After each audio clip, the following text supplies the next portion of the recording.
Hello and welcome to That Peter Crouch podcast Euro special with me, Peter Crouch. I've got Chris Stark and Steve Sidwell with me as usual. Yep. The Chumber 1 bar is currently under renovation at the moment. Yep. So we're in the Wetherspoons.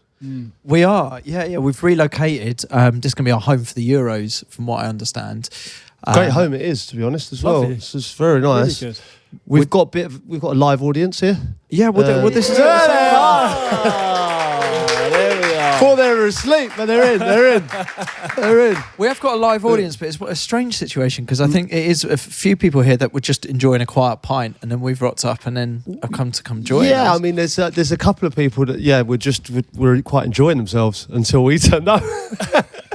Yeah, so sorry about that. If you were enjoying a quiet pint, suddenly it's the podcast has landed. You got some Wetherspoon facts for us? Well, I was kind of buzzing that we're here because just whilst we were getting ready there, Sid, you didn't know this, that every Wetherspoons has a different carpet. Did you know this? Well, I didn't know that. Did you know that? I heard a story about carpet. Yeah. But I didn't know. Generally didn't know it was a different carpet in every. Different carpet in every Wetherspoons, and you can buy a book which has them all in. So I know what I'm getting you for Christmas.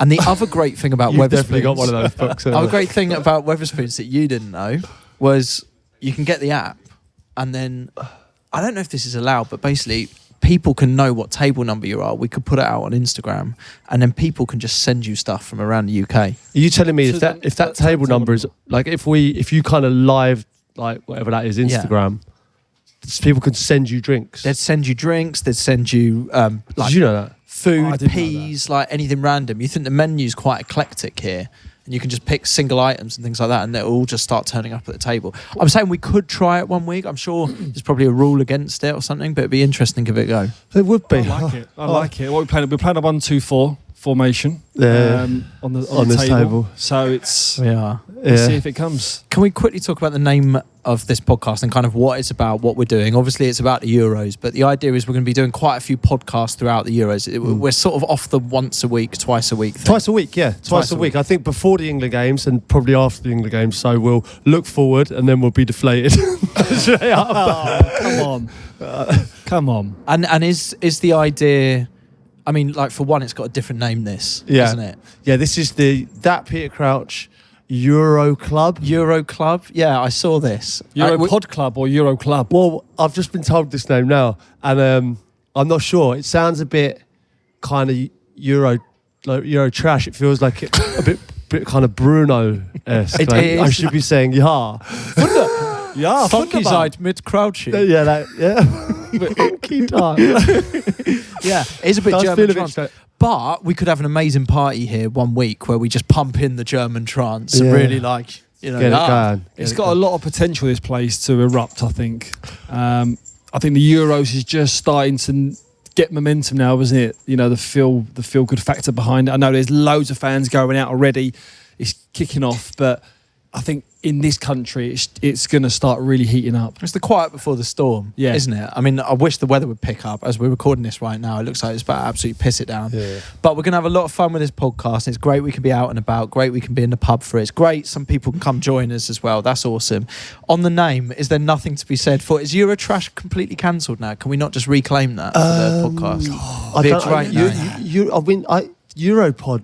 That Peter Crouch Europod, well, I thought was the name, but You like that? someone's thrown club in there, and I don't know. Listen, get your emails in. Let us know what you think this should be called. Yeah. Because we haven't got a clue. But it's in Germany as well, so maybe a slight German theme around all of this works. What's awesome as well, we've got to give an honorary shout out to, I'm going to name her, little Imogen over here, who is, how old? 8 months. First time in a pub? Does her mum know she's here, or?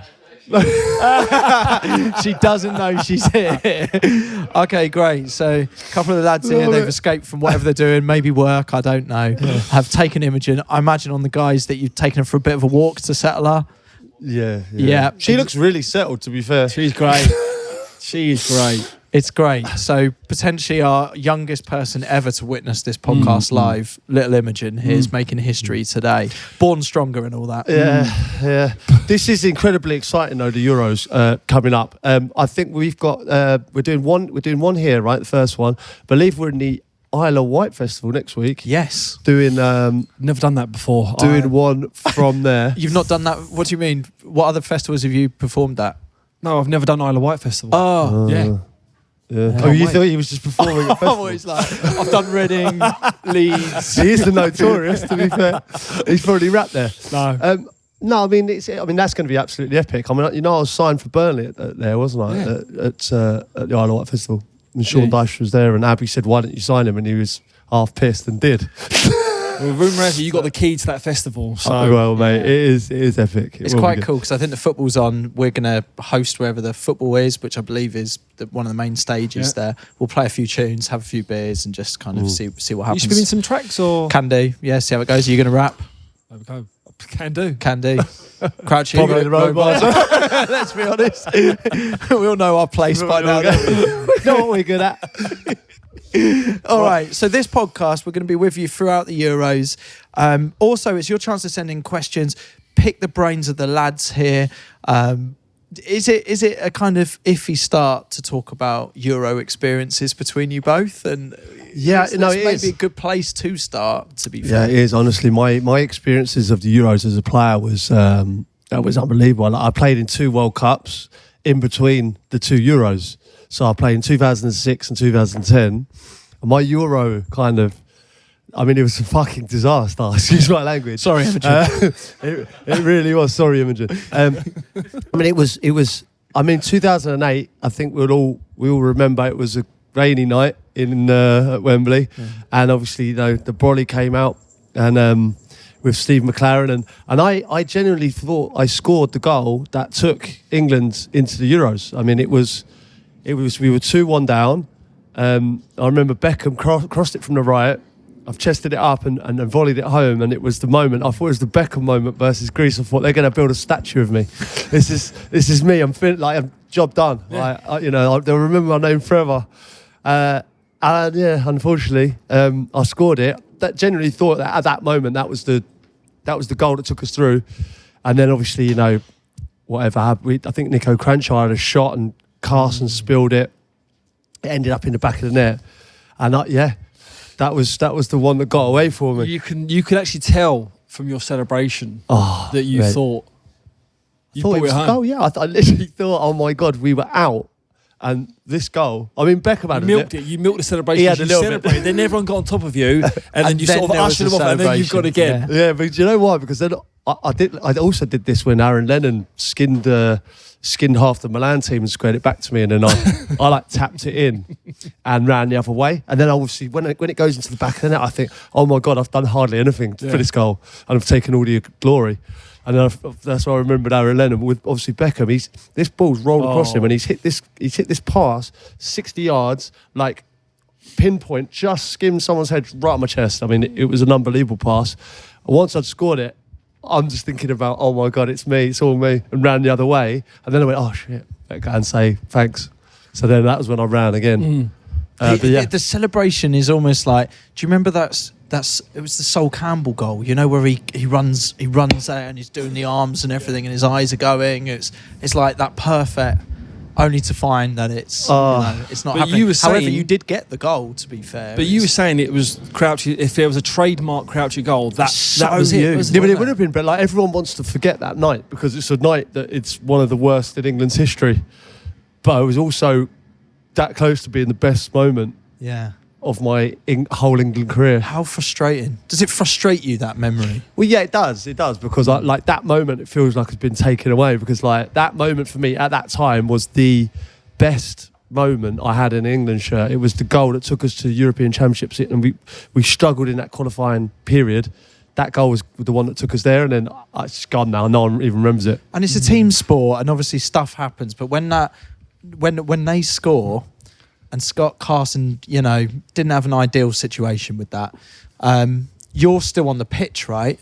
When you watch that go in, how are those feelings? Is it hard not to get angry? Are you just like... I think everyone was angry. Does it put the pressure on you? Like what just explain what that's like for you. Everyone was angry. Obviously, we concede that goal, and England not qualifying for a major competition is not good enough. Like it's just not, is it? It's like Man United, Liverpool, teams like that not qualifying for the Champions League. It's just that clubs like that should be in there. Same with England. We should be we should be in the European Championships, we should be in the World Cups, and when we're not, it's a disaster, and rightly so. The players we had, we shouldn't make it difficult to qualify. I mean, that should be a given. And I think so I was part of that Euros that didn't make it at that time. Well, Cordon got it right when he did that team talk with you guys for Comic Relief. And he says it's inconceivable that England will not qualify for the Euros. That is one of my favourite England videos, by the way. No, it's like, I was there. Do you remember that? Yeah, I was there for that. You were there. I remember him taking the piss. He was. Sorry. I have to say, like with James Cordon, right? He came in, and I remember we were doing we were having a team meeting, and I think it was Capello was the manager at that time, and he said, "Right, this fella Cordon, he's coming in." Well, Capello said this. Yeah, he said, he said it's going to be. I think it was Capello or Sven. I can't remember who it was, and they said, "Yeah, he's going to come in. You've got 5 minutes." And he's going to go out again. And he came in, he'd been filming all day. He came in and we all sat there and he said, the only thing we had to do was just not laugh. So then he's come in. But there was Hangman on the whiteboard. Yeah. I remember when he so walked hard. in. Was that genuinely from where you'd been in there before, or did they write No. No. He turned that over, and obviously our thing was like try not to laugh. But then he delivered this speech, but he did it all in it was literally one take, and I was like, it was amazing to watch it happen. So all in one go, and under your laugh. One go, as well. and we tried not to, but there was a few people. You see it. You see it. If you're watching it, you see like someone in the background just doing a bit of the shoulders are going. I think up it was when he came from Frank, and it was quite harsh, to be fair. And everyone just went like, everyone was like. It was hard to contain us. Ashley had a great one, wasn't it, about his wife pissing around in the Zambezi or something? Not the Zambezi. It was something like that. Oh, man, to raise your profile, Sean Wright Phillips tickled me. That's it. Raise the profile. But you're right, though, aren't you? In terms of like, England are always expected to win the tournament and win it with panache, win it with style, win it. Be the best team there. Was that a pigeon? Oh, I'm sorry, Sid. There's a pigeon stuck in the fence there. Let Sidgen Steve Sidgen Steve Pidgeroll. We've had a Steve Pidgeroll from the audience. I've just been Pidgeroll off after 10 minutes into the pond. That's great. Oh, Sid, why don't you go rescue the bird? Do you remember? I've done it a few times. That. Remember the pigeon? I've told the pigeon story on here, when I took the pigeon down to Portsmouth. Oh, have you heard the pigeon story when I went down to Portsmouth? Oh, was this in a car? But did it have a sad ending? Yeah, or something? it wasn't a great ending for the pigeon. But. Tell the pigeon story. I just quickly. I know this is a Euros pod, but quick pigeon story. Me and my mate, we were driving down to Portsmouth. I had a few indiscretions with my vehicle at the time, so I couldn't drive for 6 months. And my friend was driving me from home to Portsmouth, which was Surrey to Portsmouth down the A3, if you don't know. And anyway, there's loads of pigeons in the road, and we kind of drove into them. They always just fly away. I saw some feathers. I thought, what? I said, did you just hit that pigeon? He said, no, they all flew away. No worries. Anyway, going back to his house, he's parked the car. And then he's picking me up the next day. So come to pick me up again. He said, it's weird. I had the cat on the bonnet. Like, it was like going crazy. I said, oh, really? No, not to worry. Anyway, we're late for training. Ping down the A3. Anyway, get to the bottom here. And then I look in, I go, have a look in the grill. So I'm not joking. The grill it's like that. It's like that skinny. The pigeons popped through the grill. And it's just sitting there like that, and it's like just totally alive. Like, so I'm thinking, this pigeon's just done 870 down the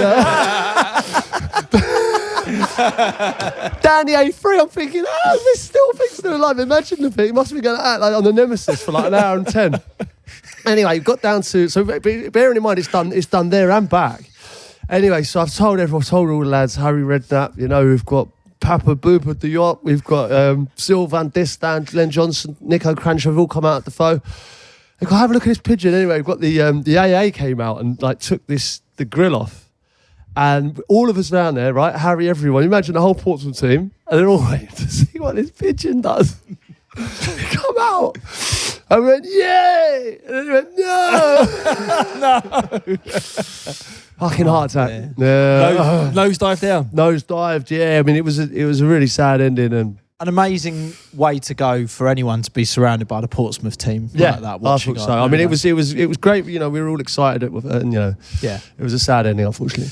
But the pigeon interrupted your point, sorry, Sid. What were you saying? No, I was going to say England are always expected, aren't they, to go to tournaments, and most of the time it has always ended up in disappointment. But just on Crouchy's experiences there, I take it mine and yours are pretty similar in terms of watching it from a holiday destination or in a pub or somewhere with fans. The one I remember was Euro 96, right? So like that, it's 1990 for me and 96. 96. So clear in my mind. Where were you in 96? Oh, I remember it's 96. I was 15 probably, 14, 15. I just remember it being hot. It was really hot, wasn't it? And Gaza, the slide. He just scrapes his studs, doesn't it, across the box when Shearer volleys it. It was. I remember going out and kicking a ball after that game and sitting in my garden, gutted. Yeah. I was only young, thinking, we've blown it. See, it's the first tournament I properly remember. And my distinct memories of it, because I lived not too far from Wembley Stadium, a bit like yourself, Crouchy. And I remember the red arrows going over. Yeah, I remember that. On TV, and then they went over, like, sort of not over my house, but like sort of enough that you could see them going over. I thought that was the coolest thing ever.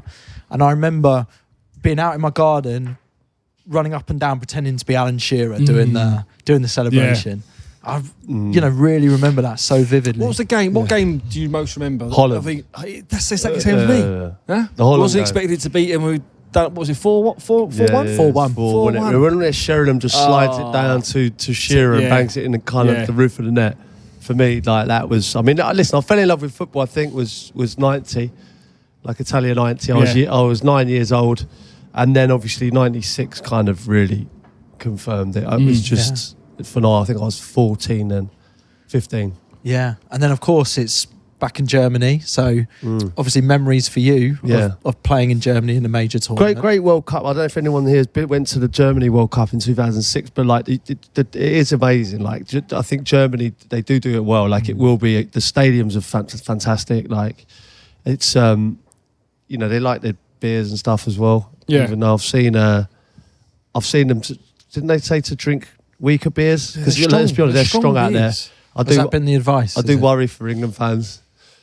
Those Steins societies. I've been over. I went on a stag do to Munich and didn't end well. Do you remember when we had that pre-season tour at Stoke and we had that game and then we had a couple after and literally I was a couple, wasn't it? Three or four. Yeah, it's heavy duty. So stay safe out there. Yeah. Stay safe if you are out there. Yeah, of course. You're representing your country.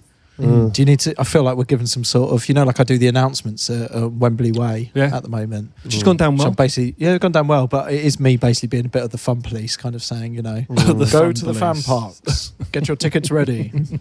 I feel like we're kind of venturing into that sort of territory now, aren't we? Yeah. Blow the doors off it, boys. Go for it. Any other Euro memories? I'll be honest with you, like just from a personal point of view, 2012 as well was my other nightmare, because obviously it was 2008 we didn't qualify. World Cup I went, and obviously 2012 was again I had a really good season, and Roy Hodgson called me and I was on holiday and he just said that he was taking kind of Andy Carroll, but Andy Carroll had just come back. And he was at Liverpool at the time, and I think he'd been injured all season, and he played in the two finals. They played in would have been the Carroll, the Carling Cup final, and then the FA Cup final as well. And he did quite well in those games, and he said, right, I'm going to take him. But I'd been in every squad for 5 years, like every single squad, and then didn't make the Euro squad. Yeah. So when he called you, did you have an inkling that this might happen, or had you heard anything? No, or was this I actually a real surprise? No. I actually thought I'd be in it, yeah. So is it totally out of the blue? Yeah, it was kind of out of the blue, yeah. And then he said to me, like, I want you to come for two friendlies before, basically like the games that you've just seen there. And I was fuming at the time, and regrettably I said no. I said I was just angry. I think I said something probably like. But did you say it in that moment? Did he say in it that moment? Yeah, I was like, I think you should take some kids or something. I said, I'm 30 years old now, and I'd been in every squad, and I don't know whether if I'd have kind of gone to whether I would have had played for England a little bit more, but that was the end for me. And yeah. Who's the first person you told when you got that phone call? Well, I was on holiday with Ab, and I went back and told her. I think I had a couple of glasses of wine. That's probably why. I was probably a bit braver than I should have been. But yeah, I told her, and she was like, she kind of agreed with my decision. And yeah, in the morning I was like, yeah, should I have done that? But I kind of stick by it. Yeah. It was, Well, like Maddison left, didn't he? Just gone. Said obviously he wasn't going to be involved, so he obviously went for a break. But yeah, no, I think for a manager, they're half expecting you to say, fuck you, aren't they? Really? Yeah, and it's a tricky one to deal with. In Maddison's case, he came out and was quite public about how he felt about it. He also removed England or something from his Insta bio, it's the modern day sort I didn't know about that. Oh, I might need to check that. Did he do that? Or am I just chatting shit? Did he? Sorry. George just give you the thumb up. George just give you the thumbs up. Yeah. Removed England, didn't he, from his Instagram bio? I didn't know that. No, I didn't know that. That's like when you break up now. Like Yes, you it delete is. all the photos of like your ex. It's like it never happened. Yeah, it's like, I don't play for England anymore. Then when he gets back in, he's just going to just nudge it back up there like no one's noticed. Well, yeah. Everyone's going to be watching. What about Nunes? He took the entire Liverpool career off it. That's not right. Like, sure, what the hell's going on there? It's hard. I think it's a really hard one to take, especially if you feel that you're in the place and you deserve it, and you sort of feel like you have that role and that duty to a certain extent as well. Because you've always said playing for your country is something more. There is another layer to it. Yeah. No, it is special, and that's why I think anyone who's got the opportunity to kind of to take it, because it is special. Yeah. Just having a flick through the notes in front of me here, right? And I wanted to know if either of you had spoken to Southgate recently or had any dealings with him in the run up to this. And is this true what I'm reading in front of me? Well, I had a barbecue. You've had a barbecue with Gareth Southgate. I did see this, right? And I was waiting for this. So what's happened? Because he's a fellow barbecue, isn't he? Well, You've been rumbled here. for a year, I've been trying to get you to have a barbecue. All three of us, just a lovely barbecue. A couple of days where we can grill. I'm not against barbecues. So why are you doing it with Southgate? Because we went there. We weren't there 24 hours. We didn't have to camp. Do you know what I mean? You went where? I went down to St George's Park. Oh, okay. Yeah, and the barbecue was out, and I flipped some burgers. Did you think of me when you were doing it? I did, yeah, I actually did. I thought Chris would love this. I'm sorry, so what's the situation? We went down. You've gone to... I went down to St George's Park. I was interviewing Gareth Southgate, and obviously there was a barbecue, and we did it. Everyone thought it'd be nice to do it over a barbecue, so we did it. And, it was fun. Like, I love barbecues. I'm a big fan of barbecues. I like them in the summer. It's a great... my only thing is when you are pretentious with your barbecues. That's my only thing, is when you say that your meat is better than mine. What did Southgate think? He loved my meat. Okay. I just think something's gone wrong there. That I would have liked. You'd to like an come with invite. you and Okay, I'll be honest with you. I didn't organise it. No, I didn't know there'd be a barbecue there, and if I did, you'd have been invited. Was this recent?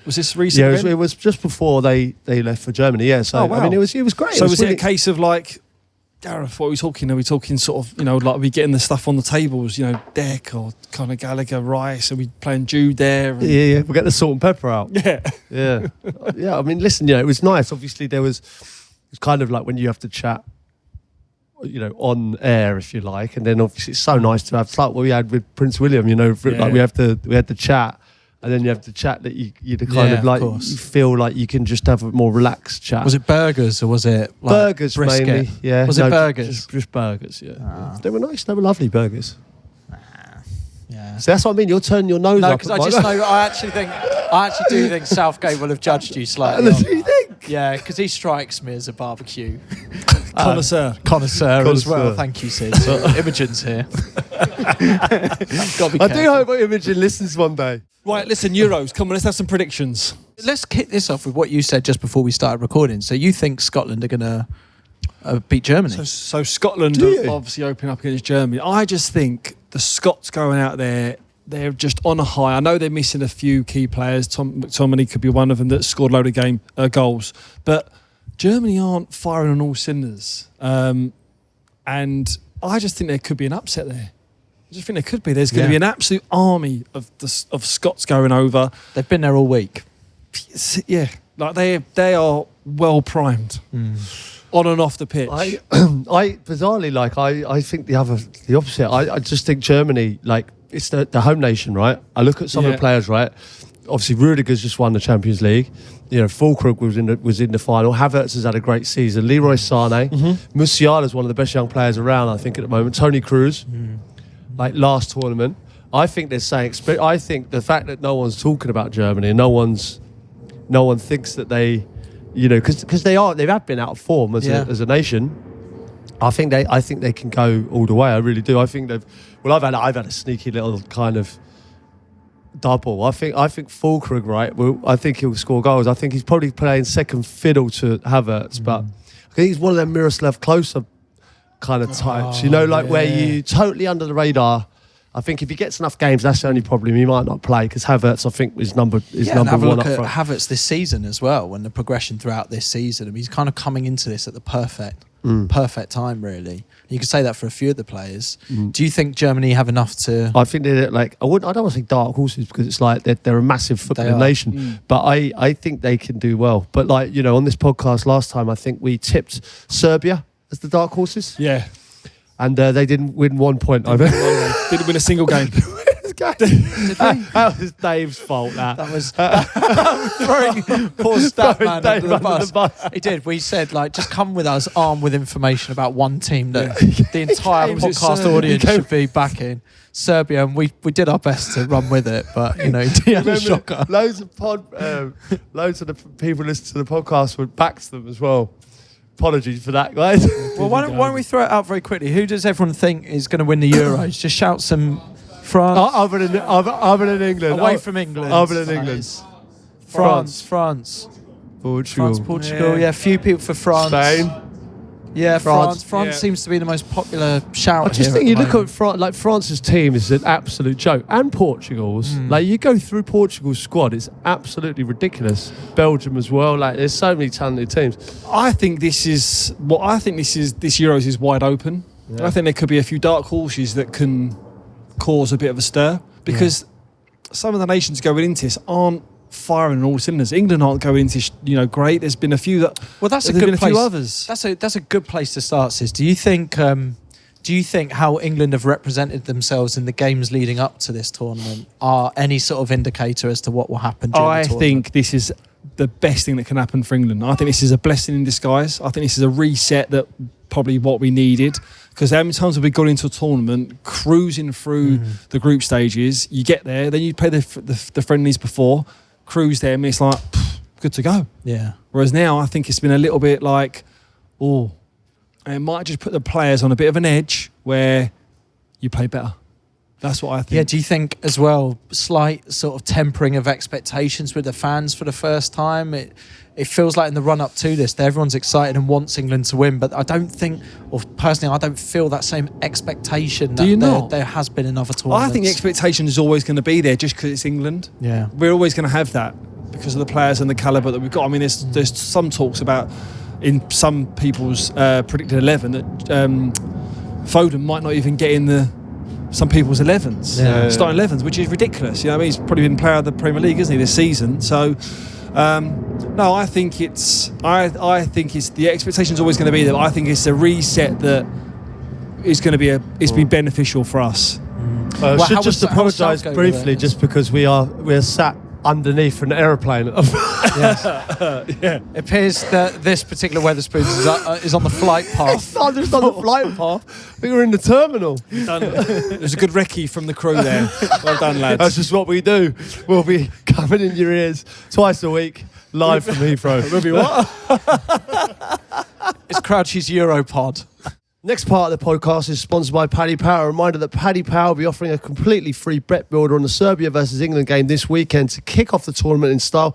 They'll also have a load of offers throughout the Euros that we'll be making you aware of, so don't miss out. The lads at Paddy Power want to make a section of this pod all about the most important people to punter. So they're going to be coming up with a huge international tournament topic for each episode over the Euros to give fans a taste of what it's like behind the scenes. Listeners can also tweet their topics using hashtag Paddy Euro Sneak Peek. With the England lads settling to their digs as the tournament kicks off, this episode is all about roommates. Oh, okay. What? Great. I like this. Who did you room with So, I mean, it was one of them, and you were probably the same. early on? Early on, you roomed a You lot, roomed. and then you got into single rooms, which then you'd still venture into other people's rooms, whether there be a card school or that. But I roomed with Graham Stack quite a bit. Wow. Yeah. There's a few sniggers from the audience. Is that not like What was that the like? sort of elite? I mean, He was the elite roommate. yeah. Yeah, he was. Was he actually a good roommate, or was it No, like, no. He That's strikes good. me as someone who, you know, like if you ever see any sitcoms about a prison, they're the one with the cell that's properly decked out with PlayStations, like everything. They're the one who can sort anything, everything, well respected. Yeah. But you have to earn his respect. You got like his side of the room. It was like if you get over there, you've done well, right? And he couldn't sit down, right? So he'd always bring things to entertain the lads. Like one day, he bought like an extendable putter, and then we was like from one end of the corridor down the other, like obviously rifling balls down on a Friday night in this hotel before a game. But a quick story on one of the nights we travelled somewhere. This is when we was at Reading, and we got to the hotel. And he was after a new car. So we obviously the PFA that look after the players, there's obviously different schemes and incentives that you can get a car for hire. So, and one of them was an Audi. So he said, right, I'm going to call Audi in Reading and I'm going to lay it on thick and try and get a car. So I was like, brilliant, let's go. So he's got it on loudspeaker. Yeah, hiya, can I get put through to a number for Audi in Reading? Yep, got put through. Hello, Audi Reading. Yeah, hiya, it's Graham Stack here from Reading Football Club, first team goalkeeper. I've made over 200 appearances. I played for the Invincibles. Reeled off this whole sort of CV. I was like, yeah, I'm looking to get a whatever, it was an Audi A3, travelling up and down, can get some sponsorship on the side, you know, to say that from the club. And the fellow kept trying to butt in, and he kept interrupting and going more and more and more. So towards the end of the conversation, he rattled off about 5 minutes, and he was like, so what do you think? Do you reckon this is something that we can work on? And the fellow went, yeah, hi, Mr. Stack. I'm really sorry to bother you, but this is Aldi, the supermarket. So he literally... Is that real? I swear to you, he rang Aldi. I was he had this on loudspeakers as he's running on, right? I'm going, oh, this is great, this is great. And when they said that, I was crying. I mean, crying. And he just literally just said, oh, have you got any steaks or chickens? And then he put down the phone. That's where the cleanest story I can say. Yeah. But Has he not been on the podcast? No, I don't yet? know how has he not been on the We'll podcast. get him on. mate. I spoke to him. He said he wants to come on. So Oh we'll do my it. god, I'd We'll just do it. love to have him on. Yeah, I'd love to have him on. Brilliant. Oh god, I think my first, I had some bizarre roommates. So Rafa had this weird thing about rooming you with like people he thought you would kind of play with. I think he thought everyone was like him, and like you go to the room and just talk about the game all night. And obviously, you know, you try and switch off. That's what I used to try and do before a game. So he put me in with like, I remember rooming with like Torres, Morientes. Players like that you'd be close to. Yeah. And I remember rooming one time with, I think I've said this story before, with Andre Voronin. But I don't know if you've seen Andre Voronin's got obviously the beautiful blonde locks, and he's got like the ponytail. But obviously at night he takes his ponytail out, doesn't he, right? So I'm asleep, right? So I kind of wake up, and obviously like his kind of ponytail's out, but like the covers were kind of half off him, and his blonde barnet was like that. I fucking hell. What the hell happened last night? Oh, it's foreign. It was a bit strange waking up to that. But yeah, it's a strange scenario kind of rooming with It sounds so with fun. another grown man. I've never been able to experience that in my life. It just sounds so fun. It is a weird one because you also see lots of kind of people's habits, that you wouldn't normally see, like what they do before bed, and it blew my mind at times. Like everyone's from different nationalities and different ways of life, and they get up. I get up and make a cup of tea. Like they do something completely different. You know what I mean? It's like, but you must have witnessed people on the phone to their missus and all sorts. Nothing's private at all. I remember one lad was crying. He broke up. I was away with England at the time. I won't name him because that wouldn't be fair. But I remember what tournament. What tournament are we at here? Is this Baden-Baden? It's an early one now. It was a young one. So like I think we would have been under 18s. But I remember he was on the phone. Oh, so harsh this, but he was on the phone to his missus anyway, and she He's gone. Sorry, she dumped him, right? But obviously, I'm sitting in the bed here, and he's there, and obviously I can hear her through the phone, and she's dumping him, and he's way away with England. Oh, this is horrendous. So he's getting dumped anyway. This is outrageous. This is terrible. So then he starts. I can see a tear rolling down his eye, and I shouldn't laugh. It's awful. But then he's not. He's kind of well enough. He's not happy about it anyway. So I'll leave the room. So I've left the room. Anyway, I've knocked her. I fucking get in there. It's fucking unbelievable. This is his dumping. You can't get in there. Obviously horrendous. No, I could. I should be supporting him, but it was funny. And I got a couple of lads and we laughed about it. And in the end, he laughed as well. He was like, it's the best medicine. Isn't it? It's fine. Yeah. Oh, awful. Yeah, so just use the hashtag Paddy Euros sneak peek and just put the name of a topic that you'd like the boys to talk about, and they've got stories for days. So all good. Few T's and C's on the Paddy Power stuff. 18+, begambleaware.org is the website. Okay, very excited for the Euros, I think it's fair to say. There's been some interesting moves from players on social media. Yeah, what did you make of Malpai? I mean, you're into it. Listen, I know you're both mates with Madison, but I mean, objectively, I think it is. The housery is phenomenal. The housery is incredible. Like as soon as he done it, we put it on our little WhatsApp group. Top draw. Yeah. Like it was class, wasn't it? And can you just explain, in case anyone hasn't seen this, what he did? So Madison didn't make the World Cup squad, and his celebration was the darts. They had a little bit of a ding dong, didn't they, when they played? Because Malpai then did the celebration himself. He went early. No, he did it first. Yes. He did it first, and then obviously he wasn't happy. Madison. Then they sort of had a little barge, didn't they? It was coming back to the centre. It was all played out on social media as well. Yeah. And then Madison sadly gets dropped from the England squad, and then Malpai does what? Well, he puts a picture up straight away of him in front of a dartboard holding a set of darts. Yeah, well, a bit. Literally, like was it in 5 minutes? But that's a bad moment for any player. Like I've been there where you've not been selected. It's horrendous. Like someone doing that, I think that's hard. But the levels of that, like he must. I don't know. I take it that must have been in his house, right? So he must be sitting there, or if he's in the kitchen, or in the living room watching TV, or he's just come on the news and he's heard it and he's just gone into his mind to go, I'm going to go and do this. And he's running to the dartboard, got the darts, and then. And I totally agree with what you're saying. From Madison's point of view, obviously it's clear how much it meant to him. It is harsh. Taking sort of the feelings out of it a little bit. And we do talk about housery on this podcast quite a lot. It's just unbelievable the effort he's gone to there to make a bit of a joke. Yeah. Phenomenal, really is. Yeah, really is. We're fans of it on this podcast. We like shithousery, yeah, we do. Yeah. Good-natured shithousery. Yeah. I thought it might have been just below the line. Do you? Well, personally. Yellow card, is it? I think so. I would love him on the podcast as well. Yeah. Though, he's I like both of them, to be fair. It would, Madison's Madison's a character Great as well. lad, yeah. What else have you seen out and about?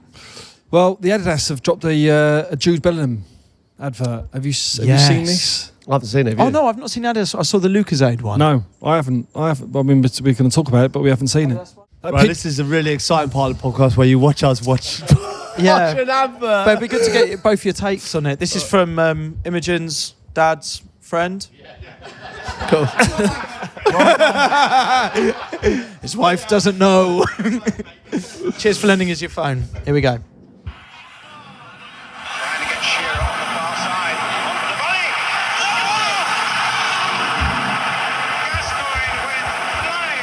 That's the Gascoigne moment you're on about. Team is absolutely out on their feet. Hey Jude. That's good. Such a good tune, though, isn't it? Oh, I know this. Hey Jude. It's the Beatles.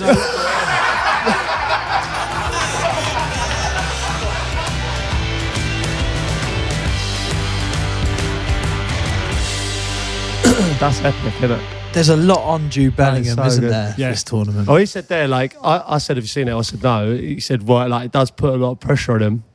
And I suppose it does, but I feel like he kind of thrives off that pressure. Like, who in their right mind goes to Real Madrid and asks for Zidane's shirt at the age of 20? Yeah. Like, seriously, like, you don't like if you don't like pressure, you don't do that, do you? No. You know, I just think, you know, it's so iconic, and you've got to have broad shoulders for. I mean, he's one of the best players who's ever walked this planet. I mean, that's a huge statement, isn't it? Amazing. It's like he's got the number on it. Zidane, yeah. yeah. Like Yeah, to One take of my that favourites. shirt, Yeah. and obviously an advert like that. I mean, Yeah. what do you say? You know, if someone comes to you and says, "I want to make this advert about you," like, you're not going to say no, are you? I was with the Adidas rep the other week, and Mike Tonkin, great lad, looked after me when I was playing, still does it now, and he mentioned this. He mentioned the advert, and it's Sir Paul McCartney. He sings that. That's him singing. Like he's singing cool. it like he's re-recorded it. Yeah, he's singing it. Yeah, I was like, it all brings back memory now. Yeah, and then Remember you this. just know, money aside, with that song, it's very likely that, yes, I'm sure there's money in it, but it's a personal thing as well with that, isn't it? Yeah. Yeah, like that's the thing, you know, like when we're all here saying, you know, I'm kind of flunking it a little bit. Like I'm going, oh, you know, Germany, France, you know, obviously I still, in the deep down, feel that we can do it.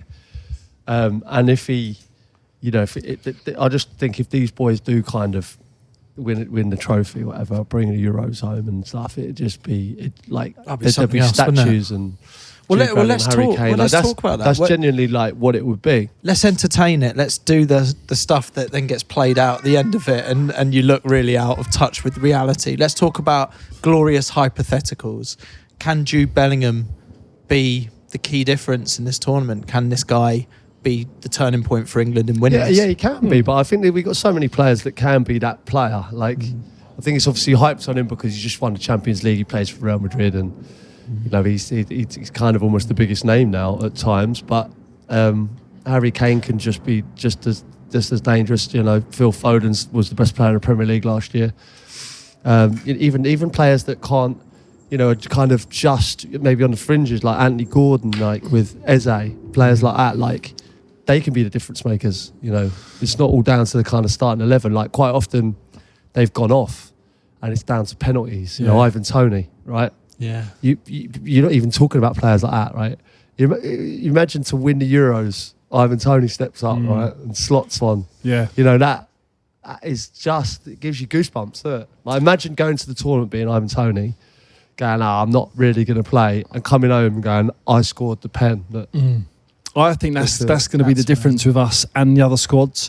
We have got players that can come on and change a game, and they will buzz to get on. They can't wait. I'm sure you've had England squads before where the subs that have been left out of when they're called to go on, they want to go on, but they halfway don't want to go on because making a mistake and how the press was. I know we've gone into all that before, but I think now players are literally going, I can't wait, I want to get on, I want to make the difference because I want to play in the next game. Yeah. Literally. 100%. I mean, that was my mentality. Like, I've said it loads of times before. Like, I was going into tournaments and like we had Michael Owen and Wayne Rooney. You know, like, I was like, they were always going to play. And then like, I was just thinking, like, even if I'm number 22, you know, 23, whatever, of the whole squad, I know that certainly being a forward as well, I can get on and make a massive impact in a huge game. Yeah. Just all you need is 5 minutes or, you know, one chance.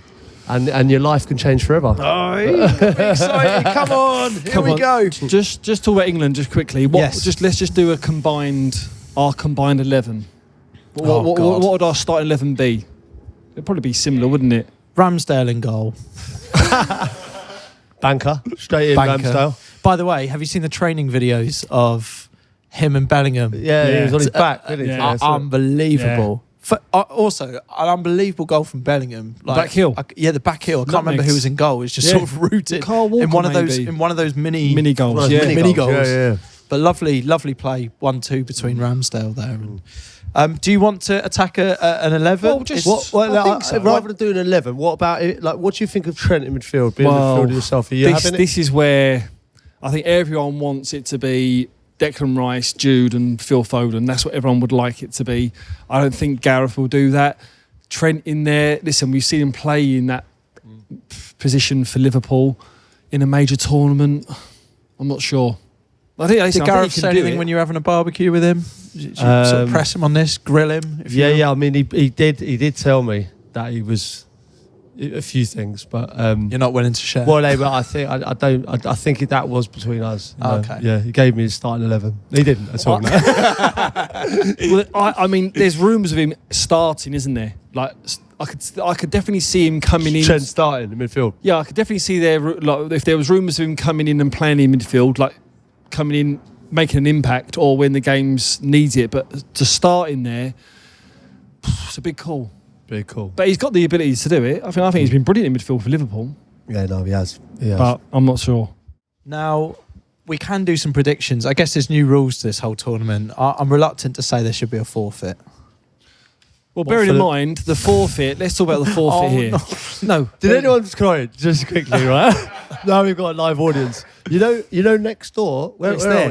there. There. I don't know if you saw the Paddy Power forfeit we did, where Sids was drawn by a group of artists naked, but that happened in that building next door. It did. It did. Yeah. I turned up and I said, "You lot having me on?" And they was like, "What?" And I said, "That hut there is where I stripped off." And none of you lot knew. None of you lot knew. No, I didn't know it was there either. 18 quid an hour if anyone wants to get involved. She said it to me. She said, "Listen, you was a really good model. 18 quid an hour." Yeah. That was a big forfeit. I'm booked in there for 4 o'clock. You're gonna tie it in. Should we avoid forfeits for this tournament? I think Just what we did, friendly predictions. Well, I think friendly predictions, but also ultimately we want England. Personally, on this podcast, we've got a vested interest in England winning the Euros. How would you feel about Scotland winning the Euros? Well, the thing is like I don't mind the teams, right? That like Scotland, Ireland, Wales. You know, I kind of like want to. If England went out, I kind of like wanted to support them, right? But having played with Welshmen, Irishmen, and Scotsmen, they fucking hate us, like with passion, and so I can't then want to support them. Do you know what I mean? I know that they properly they dislike us to the point where they want us to go out and get embarrassed. But this is what I mean. So let's say a worst case scenario, because it's kind of fairly easy for England to qualify through that first bit, isn't it? Realistically, yeah. Well, yeah, we should progress. And then the number of third place and all that sort of thing. So we should get through. Yeah. Obviously, touch wood. But are you kind of hoping? Let's say England did go out. Would you rather another team won the Euros over Scotland? Yes. Yeah. I'm just interested because also we've got a lot of Scottish fans of this podcast. But obviously, we are 3 English fans. You know, I love it. We love going up there, and I got loads of mates who were Scots. Obviously, you know, like we work with a load. Obviously, Alan McCoy on T&C. You know, Alan Hutton. I've been working with this interesting year. that football rivalry. You know? Yeah, but it's just unfortunately when teams play each other, they don't want each other to win. Yeah. And that's just the nature of the thing. You know, there'll be Liverpool, Man United fans in here sitting here today. You know, obviously when they play each other, they hate each other. Yeah. Okay. Well, it is going to be massively English bias on this podcast, though. Naturally, it's fair to say. You know, listen, I want Scotland to do well. Definitely, I don't want them to go. I don't want them to go. I'd love them to get through. Like I think they'll make the tournament better. Same with the Irish, they always do, and the Welsh. You're treating us a bit like an ex. So what you're saying is you want them to do well, but you don't want them to do better than you. No, obviously not. That's it. That's basically our ex. Look, we've cheered on Andy Murray at Wimbledon for many a year. That's true. And then that's enough now. That's what I think. Fair. Okay, let's do some predictions then. Hopefully the consequences of them is just a massive party at the end of it, probably in this Wetherspoons. Yep. Should we start with England-Serbia, Sunday, 8 p.m? Where are you boys going to be watching it? You two together, I'm hearing? We're doing something. Yeah, we're doing something in town. Yeah. Okay, cool. Yeah, but we'll all be watching it, and all be watching it with a few beers. Weirdly, I'm going to be at Wembley Stadium for that one. Oh, yeah. Yeah, because I'll be hosting the summertime ball with my work. Oh, you will? know? Yeah, my wife and kids are going to be there. Yeah. Forgot about that. So what time will that finish compared to the game? So it feels like the ideal place to watch. So will you England still play. you'll still be doing the summertime ball when the game's it will on? be in the evening, so I'll be on and off the stage there. Shit. So it feels like the perfect place to do it, but annoyingly, I don't think they're going to. No. They won't be showing No. it. So I'm in the home of football. Who will be on? What, when England are playing Serbia? Yeah, like, are you watching like Probably Doja Cat or Ray at something? that point, isn't it? David Guetta.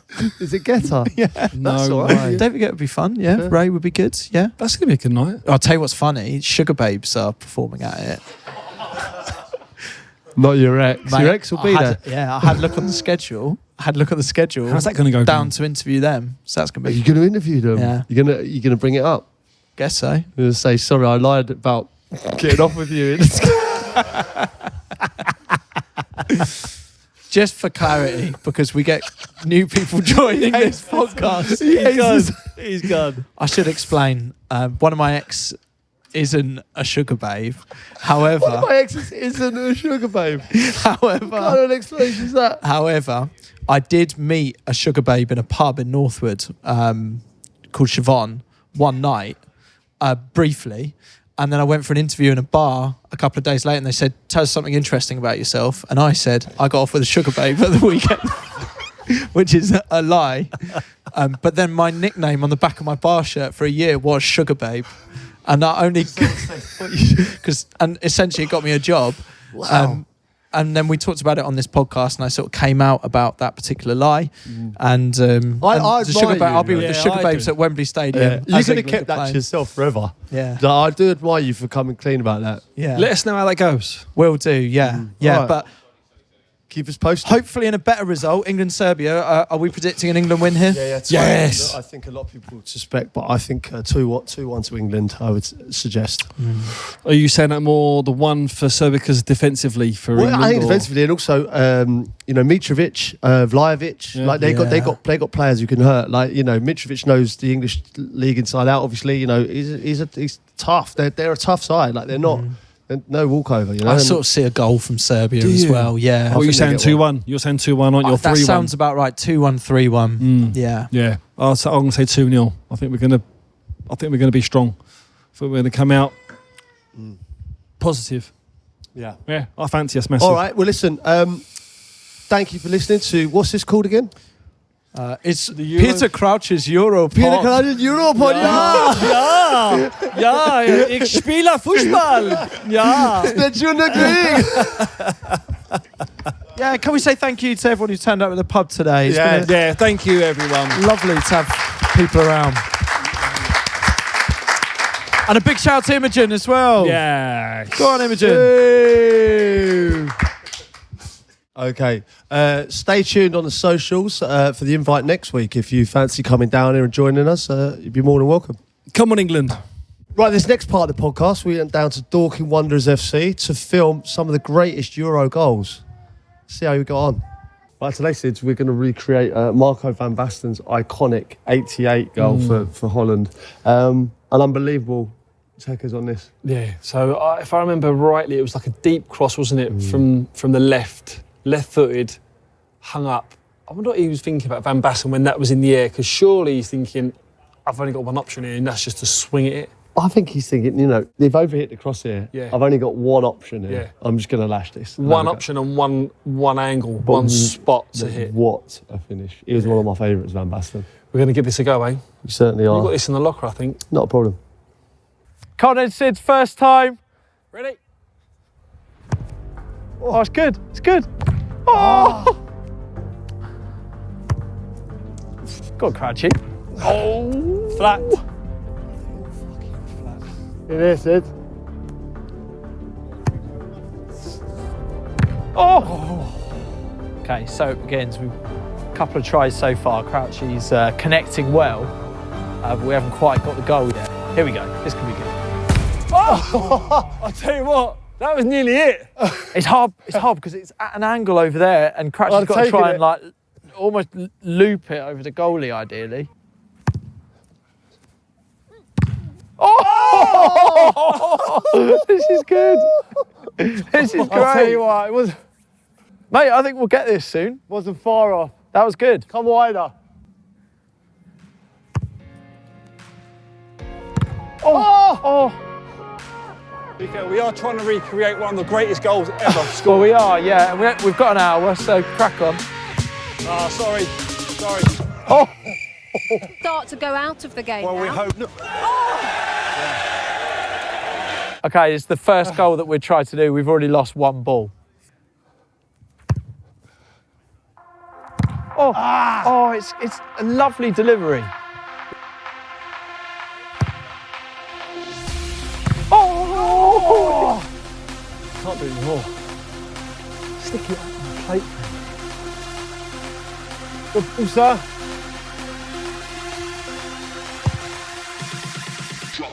Oh!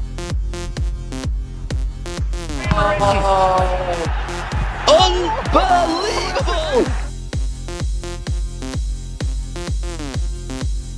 Yeah, so Sids is now attempting the Van Basten. Got Sid. Oh! Not enough. Too close. We want it. More on it. Oh, that's good. Oh! Yep. Oh, that's good. Oh, it's a... Miles off. You can bring in. We've lost another ball, so that's 2 balls on this first Yeah, goal hit it from attempt. Going at this rate, we won't have any to complete. There we go. Yeah! Oh. There we are.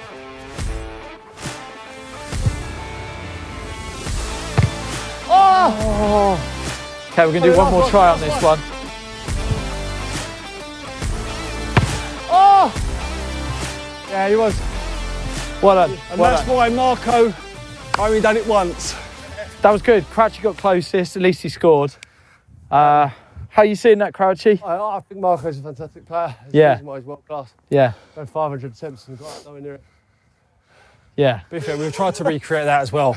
And on his one, he's running away from it and hits it into the side netting. Does it sort of loop over It the loops goalie? over. So you can't even recreate that goal or even try to, because we're sticking it into an area where we want to volley it. They put it into an area where he's thinking, Yeah. I've only got one option. Oh, yeah. He's like on the on the line. line. Yeah. I don't know how he scored that. I really don't. It's a 1 in a million shot.